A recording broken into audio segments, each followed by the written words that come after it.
Good morning.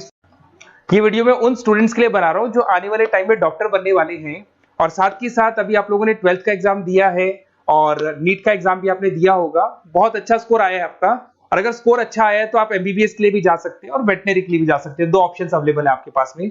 अब देखिए इसके अंदर जो डॉग लवर्स हैं या फिर अपन बोल सकते हैं जो एनिमल लवर्स हैं, इसमें सारे एनिमल्स कवर होते हैं, वो लोग इस वेटनरी वाले ऑप्शन को चूज कर सकते हैं। बहुत अच्छा ऑप्शन है, इसमें बहुत अच्छी अच्छी कैरियर अपॉर्चुनिटीज मिलेगी, बहुत अच्छा पैकेज मिलेगा और फ्यूचर ग्रोथ बहुत अच्छा है इसके अंदर। अभी अपन लोग डिस्कस करने वाले हैं veterinary, what is veterinary doctor, veterinary doctor क्या करता है, कैरियर अपॉर्चुनिटीज क्या क्या मिलेंगी इसमें, सैलरी क्या मिलेगा इसके अंदर, इंडिया में क्या सैलरी है और अब्रॉड में क्या सैलरी मिलेगा आपको, गवर्नमेंट कॉलेजेस क्या चार्ज करते हैं फीस, प्राइवेट कॉलेज क्या चार्ज करते हैं, पूरा डिटेल में डिस्कस करेंगे। कहां एडमिशन लेना चाहिए, कितनी फीस पे लेना चाहिए, स्कॉलरशिप कितना मिलेगा, कम से कम बजट में कौन सा कॉलेज मिलेगा, इसको अपन बिल्कुल डिटेल में डिस्कस करने वाले हैं। चलो शुरू करते हैं। अब देखिए एक वेटनरी डॉक्टर करता है क्या, what the veterinary doctor will do. तो वेटनरी डॉक्टर बहुत सारे काम करता है, डायग्नोस्टिक का काम है, उसका ट्रीटमेंट का काम है, सर्जरी का काम है, प्रिवेंशन क्योर का काम है, इमरजेंसी केयर के लिए आपका जो एनिमल वेलफेयर हो गया, क्लाइंट एजुकेशन हो गया, ये सारे काम को करता है। जैसे अगर अपन डायग्नोस्टिक की बात करें तो एनिमल्स का एग्जामिनेशन करना है, उसका एक्सरे करना है, ब्लड टेस्ट करना है, उसमें वो काम करेगा। अगर मैं ट्रीटमेंट की बात करता हूं तो यहाँ पे वो मेडिसिन वगैरह जो देगा वो देगा आपको, प्रोवाइड वैक्सीनेशन, वो बहुत इंपॉर्टेंट है क्योंकि वैक्सीनेशन वगैरह अपन देखते हैं डॉग्स वगैरह को रेगुलर बेसिस पे अपने को देना पड़ता है। सर्जरीज हो गई, जैसे रूटीन सर्जरीज, कॉम्प्लेक्स सर्जरीज, ये सारे काम वो करेगा। उसके अंदर प्रिवेंटिंग क्योर, वैक्सीनेशन वगैरह हो गया। उसके बाद में इमरजेंसी केयर के लिए वो जो काम करेगा, जैसे इमरजेंसी केयर में किसी को किसी एनिमल को कोई प्रॉब्लम आ गया तो उसका लाइफ सेविंग कैसे करना है, इमरजेंसी में कैसे लेना है उसको।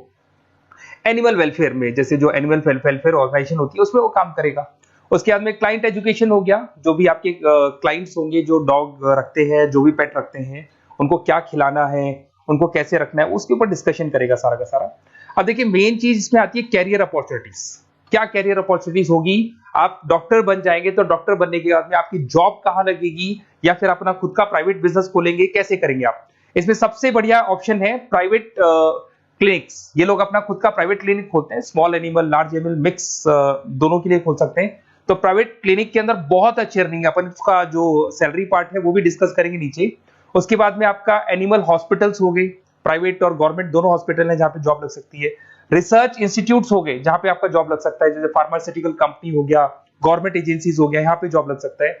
उसके बाद में गवर्नमेंट एजेंसीज में public health agencies, department of agriculture, यहाँ आपका जॉब लग सकता है।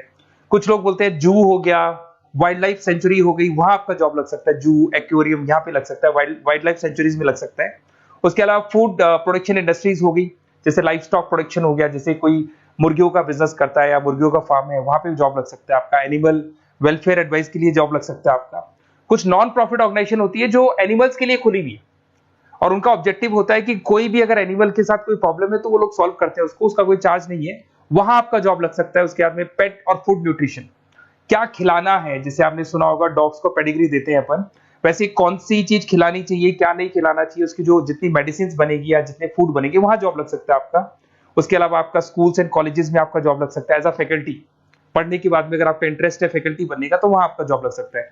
कंसल्टेंसी फर्म्स हो गया, animal health consultancy, food safety consultancy, यहाँ आपका जॉब लग सकता है। देखो ये सारे ऑप्शंस है। उसके अलावा सैलरी पैकेज देखो, अभी मैं जो सैलरी पैकेज की बात कर रहा हूँ इंडिया की बात कर रहा हूँ, अपना जो होम कंट्री इंडिया इसकी बात कर रहा हूँ, फिर अपन सैलरी पैकेज की बात करेंगे, वो अब्रॉड की बात करेंगे। तो सब में अगर आप देखें तो ऑन एन एवरेज ये मान के चले कि आपका 5 लाख से 10 लाख तक का एवरेज जा रहा है पैकेज। अगर प्राइवेट क्लिनिक भी आप खोलते हैं, गवर्नमेंट सर्विस भी करते हैं ना, तो आप ये मान के चले कि आपका पैकेज 5 से 10 के बीच में जाएगा। उसके बाद रिसर्च इंस्टीट्यूट में भी यही मिलेगा आपको, जूस वगैरह के अंदर आपका यही 5 से 10 लाख के बीच में मिलेगा। फूड प्रोडक्शन इंडस्ट्रीज है, नॉन प्रॉफिट ऑर्गेनाइजेशन है, तो ऑन एन एवरेज ये मान के चलो 5 लाख टू 10 लाख, तो एज अ फ्रेशर आपको एक्सपीरियंस हो जाएगा तो पैकेज बढ़ जाएगा।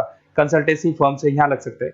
बट अगर आप अब्रॉड का प्लान कर रहे हो ना, तो अब्रॉड के अंदर तो ये मान के चलो कि आपका जो सैलरी है उसके अंदर बहुत जबरदस्त मल्टीपल इंक्रीमेंट होने वाला है। अगर आप अब्रॉड का प्लान कर रहे हैं, अगर यूएस में अगर आपका जॉब लगता है तो मान के चले ऑन एन एवरेज $1 लाख है एनुअली। तो अगर $1 लाख का मतलब मान के चले तो 83 या 80 रुपीज राउंड फिगर में मानोगे तो भी 80 लाख रुपए आपको मिले। तो इसके अंदर एक बहुत अच्छा ऑप्शन है कि आप एज अ डॉक्टर बन के अब्रॉड भी जा सकते हैं। कुछ लोग हैं जो नहीं जाना चाहते बट कुछ जाना चाहते हैं तो वो जा सकते हैं, इसमें अब्रॉड भी जा सकते हैं। उसमें यूएस है, यूके है, ऑस्ट्रेलिया है, कनाडा है, जर्मनी है, बाकी और बहुत सारी कंट्रीज है जहां पे बहुत अच्छे अच्छे जॉब लगेंगे। ऑन एवरेज मान के चलो 80 लाख, 70-80 लाख रुपए आपको साल के मिल जाएंगे। ये सारे ऑप्शंस हैं। अब मेन चीज पे आते हैं। देखो सीधी सी बात है, अगर इसको करना है तो उसको करने के लिए नीट में स्कोर कितना चाहिए, गवर्नमेंट कॉलेज क्या मांगेगा, प्राइवेट कॉलेज क्या मांगेगा। अगर मैं गवर्नमेंट कॉलेज की बात करता हूं तो नीट में मिनिमम 450 का मार्क्स चाहिए आपको। अगर नीट में 450 मार्क्स नहीं है, प्लस आपका 12th में 50% कंपल्सरी, फिजिक्स, केमिस्ट्री, बायो से होना चाहिए, 50% होना चाहिए, और साथ के साथ नीट के अंदर 450 मार्क्स चाहिए। 5.5 साल का कोर्स है। गवर्नमेंट कॉलेज में अगर आपको मिल जाता है तो सबसे फर्स्ट ऑप्शन यही रखेंगे आप। यहां पर आपका 2 लाख रुपए फीस मान के चलो तो 8 लाख रुपए में आप ये मान लो 8-10 लाख के अंदर अंदर, मतलब मैक्सिमम 10 लाख का खर्चा मान के चलो, इसके अंदर अंदर आपका कंप्लीट कोर्स हो जाएगा अगर गवर्नमेंट कॉलेज मिलता है। बट अगर आपका स्कोर कम है तो मैं आपको एडवाइस करूंगा गो फॉर प्राइवेट कॉलेज, क्योंकि आगे स्कोप बहुत अच्छा है कि वापस जब आप कहीं अब्रॉड जाते हैं या फिर कहीं और जॉब करेंगे तो निकल जाता है सारा पैसा, कोई दिक्कत नहीं है। प्राइवेट कॉलेज के अंदर नीट अपीयर चाहिए। अगर आपका स्कोर कम भी है तो भी चलेगा, नीट अपीयर है तो भी चलेगा। साथ के साथ अगर यहाँ पे ड्यूरेशन देखें तो वही कॉमन रहेगा। बट प्राइवेट कॉलेज में फीस बहुत हाई है। देखो आप 5.5 से लेके 7 लाख पर एनम मान के चलो तो पूरी फीस मान लो कम से कम 30-35 लाख के आसपास फीस बैठती है आपकी। अब इसमें हॉस्टल भी इंक्लूड नहीं है, हॉस्टल का अलग से चार्जेस लगने वाला है आपका। अब मैं जो आपको बताने वाला हूं उसको ध्यान से सुनना। प्राइवेट कॉलेज में बहुत सारे कॉलेजेस हैं जो लोग स्कॉलरशिप पे एडमिशन लेते हैं, बच्चों को पता ही नहीं उन कॉलेज के बारे में। वहां पर हॉस्टल भी इंक्लूड हो जाएगा, स्कॉलरशिप भी मिल जाएगा, और बहुत मिनिमम फीस में आपका एडमिशन हो जाएगा। इतना फीस आपका लगेगा ही नहीं, आप ये मान के चलो। तो उन सारे कॉलेजेस का अपन डिटेल में डिस्कस करेंगे। मेरा नंबर आप लोग के पास है, इस पे जैसे आप कॉल करेंगे तो या तो मैं रिसीव कर लूंगा, अगर मैं रिसीव नहीं करूं तो आप मेरे को मैसेज डाल के छोड़ना, मैं हाथों हाथ डिटेल, मेरे जो डिटेल काउंसलर्स हैं उनसे मैं बात करा दूंगा, वो आपको डिटेल में सारा डिस्कस करेंगे।